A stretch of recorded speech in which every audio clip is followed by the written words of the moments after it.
ทักทายสวัสดีพ่อแม่พี่น้องที่ฮักในองค์พระคริสต์เจ้าของพวกเราทั้งหลายมื้อนี้ก็กลับมาพบกันกับข้าพเจ้าอีกเช่นหนึ่งมาฟังถ้อยคำของพระเจ้าข้าพเจ้าเองดีใจที่อยากจะแบ่งปันพระคำของพระเจ้าให้กับตัวของข้าพเจ้าและกับพี่น้องทุกคนในเช้าวันนี้ข้าพเจ้าอยากจะแบ่งปันในพระคำของพระเจ้าในลูกาบทที่11ข้อที่1หาข้อที่13ในหัวข้อที่ว่าส่งออกไปเพื่อสนชาติข้าพเจ้าเองจะอนุญาตอ่านพระคำของพระเจ้าในลูกาบทที่11ข้อที่1หาข้อที่13แต่ข้าพเจ้าจะอ่านข้อที่9หาข้อที่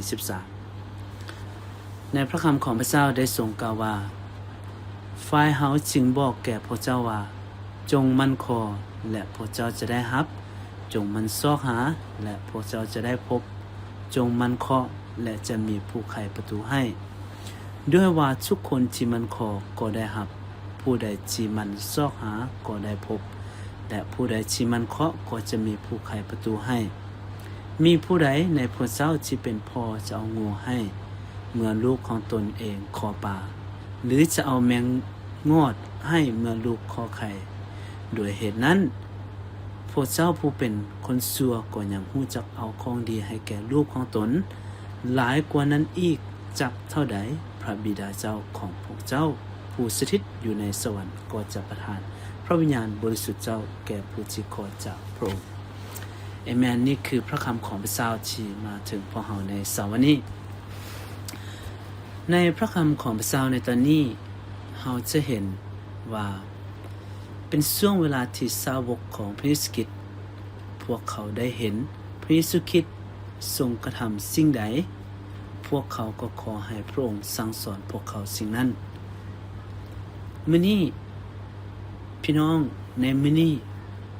พวกเราได้ขอสิ่งใดให้พระเยซูคริสต์สั่งสอนพวกเราบ่เหมือนกับสาวกเมื่อพวกเราอ่านพระคำของพระเจ้า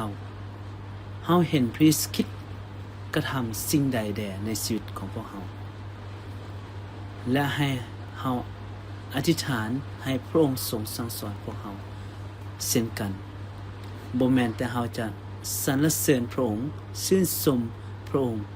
แต่ขอให้พระองค์ที่จะสั่งสอนพวกเราเอเมนบ่พี่น้องดังนั้นให้เรามีจิตใจ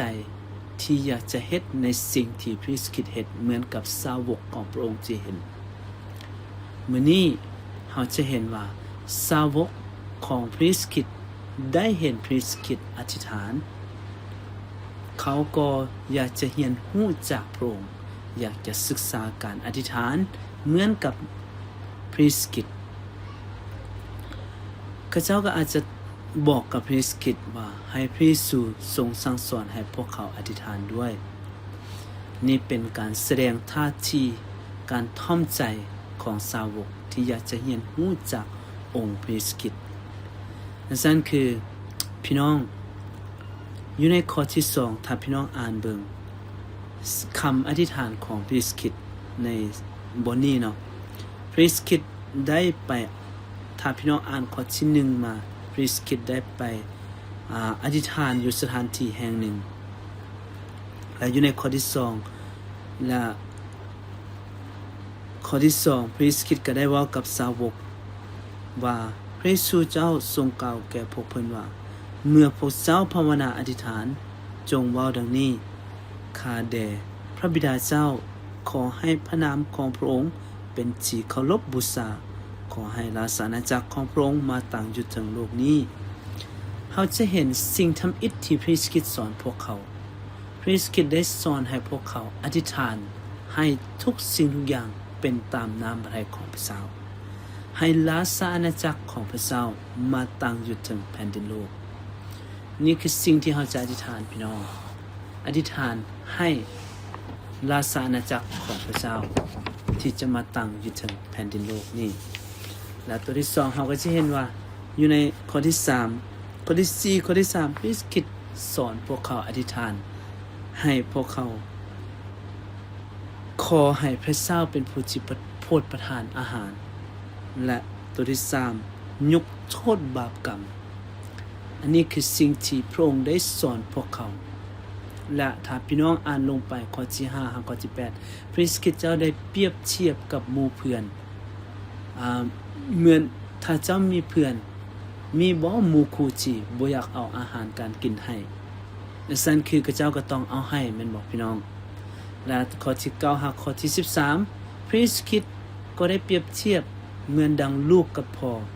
แม้แต่พ่อที่ว่าอยู่ในโลกนี้ก็ยังสามารถเอาอาหารเอาสิ่งดีๆให้กับบรรดาลูกได้และหลายซ้ำใดพระบิดาอยู่ถึงสวรรค์ก็จะมอบสิ่งที่ดีๆให้เฮาเช่นกันพี่น้องสำหรับพระคำของพระเจ้าในมื้อนี้เอามาประยุกต์ใส่ในชีวิตของพวกเฮามื้อนี้ข้าพเจ้าเองอยากจะนูนใส่พวกเฮาให้เฮาอธิษฐานขอจากพระเจ้าให้พระเจ้าได้ส่งพวกเฮาออกไปทุกๆสนศาสตร์อธิษฐานให้ราชอาณาจักรของพระเจ้ามาตั้งอยู่ถึงแผ่นดินโลกอธิษฐานให้พระเจ้าทรงนำพาพวกเฮาออกไปประกาศข่าวประเสริฐเว้าเรื่องราวของพระเจ้าให้กับทุกสนศาสตร์ราชอาณาจักรของพระเจ้าให้กับผู้คนที่ยังบ่ได้ยินข่าวประเสริฐของพระเจ้าอันนี้คือสิ่งที่เราจะอธิษฐานอ้อนวอนขอกับพระเจ้าดังนั้นคือมื้อนี้ข้าพเจ้าเองอยากจะหนุนใจพวกเราทุกคนพี่น้องถ้าหากว่าพี่น้องอยู่ในช่วงเวลาที่บอกว่าพระเจ้าลูกอยากจะออกไปทุกสนศาสตร์แต่ลูกบ่ฮู้จะออกไปจังใดให้พี่น้องที่จะอธิษฐานขอจากพระเจ้าอยู่ในข้อที่9ก็จะเห็นว่าผู้ใดที่มันขอและพระเจ้าก็จะได้รับผู้ใดที่มันซอกหาและพระเจ้าจะได้พบผู้ใดมันเคาะและจะมีผู้ไขประตูให้อันนี้คือสิ่งที่เมื่อเฮาอธิษฐานขอจากพระเจ้าพระองค์จะทรงเพิ่มเติมพระองค์จะทรงให้พวกเฮาพี่น้องขอบคุณพระเจ้าเนาะและอยู่ในข้อที่13ก็บอกว่าพระบิดาเจ้าของพวกเจ้าผู้สถิตอยู่ในสวรรค์ก็จะประทานพระวิญญาณบริสุทธิ์เจ้าแก่ผู้ที่ขอจากพระองค์และนั่นคือมื้อนี้ข้าพเจ้าเองอยากจะหนุนใจพวกเฮาทุกคนถ้าพี่น้องยังบ่มีชนชาติใดหรือบ้านใดวิทยาลัยใดชุมชนใดที่จะออกไปประกาศเรื่องราวของพระเจ้าให้พวกเฮาได้จักอธิษฐานขอจากพระเจ้าขอให้ราชอาณาจักรของพระเจ้ามาตั้งอยู่ถึงแผ่นดินโลกนี่เอเมนร่วมใจกันอธิษฐานพระเจ้าบิดาพระลูกสรรเสริญแด่พระองค์ขอบคุณพระเจ้าสำหรับความหักและคำอธิษฐานที่พระองค์ทรงสอนพระลูกขอให้ราชอาณาจักรของพระเจ้ามาตั้งอยู่ถึงแผ่นดินโลกขอให้เป็นไปตามน้ำอะไรของพระเจ้าด้วยให้พระเจ้าที่จะส่งพระลูกที่จะออกไปเพื่อพันธกิจและเพื่อพระนามของพระเจ้าในทุกๆสนศาสตร์ด้วยอธิษฐานในพระนามสกิจเจ้าเอเมนเอเมนเอเมนขอพระเจ้าที่จะอวยพรพี่น้องทุกๆคน